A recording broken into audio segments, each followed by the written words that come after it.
Friends, welcome to my channel. Guys, स्वागत है आप लोगों का मेरे चैनल में। सो गाइस, देखिए बजट पे आज का थोड़ा सा डिस्कशन है कि सरकार के पास कहाँ से पैसा आता है और वह कहाँ कहाँ इसे खर्च करती है। तो गाइस, बस वो थोड़ा सा एक मैं आप कह सकते हो एक थोड़ी सी पिक्चर मैं आप लोगों को उस वीडियो में दिखाना चाहूँगी। ये देखिए, मतलब एक the theory the through. Guys देखिए, अगर देखा जाए तो जिस तरह परिवार का महीने का बजट बनाते हैं तो सरकार उसी तरह हर साल अपना बजट भी बनाती है।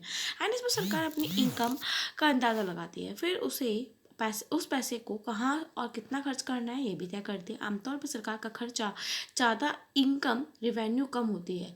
इस अंतर को पूरा करने के लिए सरकार को कर्ज लेना पड़ता है एंड इनकम और खर्च का अनुमान तय हो जाने पर सरकार के लिए ये अंदाज़ा लगाना आसान हो जाता है कि उसे कुल कितना कर्ज लेना पड़ेगा।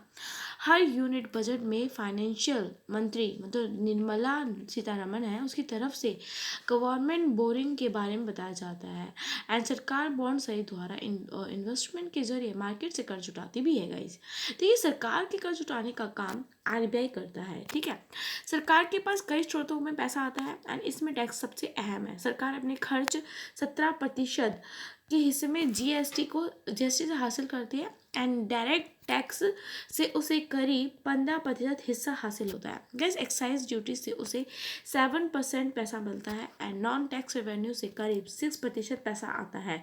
करीब मिलाकर 34% पैसा कर्ज और ऐसे दूसरे स्रोतों से आता है। गैस सरकार की कोशिश टैक्स से सबसे ज़्यादा पैसा जुटाने की होती है। टैक्स कलेक्शन अच्छा रहने पर कर्ज पर सरकार की निर्भरता कम हो जाती है एंड सरकार कम से कम कर्ज लेना चाहती है, लेकिन सरकार को आर्थिक ग्रोथ की रफ्तार बढ़ाने एंड सामाजिक योजनाओं पर खर्च करने और इंफ्रास्ट्रक्चर को बेहतर बनाने के लिए भी काफ़ी खर्च करना पड़ता है। इसलिए वह हर साल बाजार से कर्ज लेती है। सरकार का काफ़ी पैसा कर्ज का इंटरेस्ट चुकाने पर खर्च हो जाता है एंड इसका अनुमान के मुताबिक सरकार करीब 20% का पैसा कर्ज चुकाने पर खर्च करती है। केंद्र को टैक्स के जरिए हासिल पैसे का करीब 18% राज्यों को देना पड़ता है एंड 17% पैसा उसे राज्यों को उन स्कीमों के लिए देना पड़ता है जिसे केंद्र और राज्य दोनों मिलकर चलते हैं। गैस अपनी स्कीमों पर केंद्र सरकार करीब 9% पैसा खर्च होती है एंड सरकार के लिए अपनी इनकम और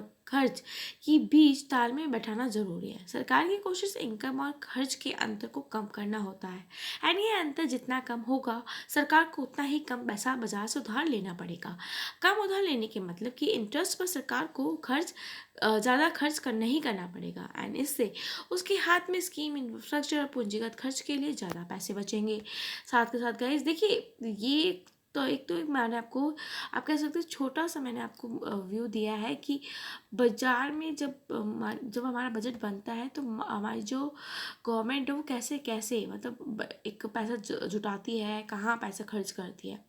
आई होप आपको चीज़ें थोड़ी सी एनालाइज हुई होंगी।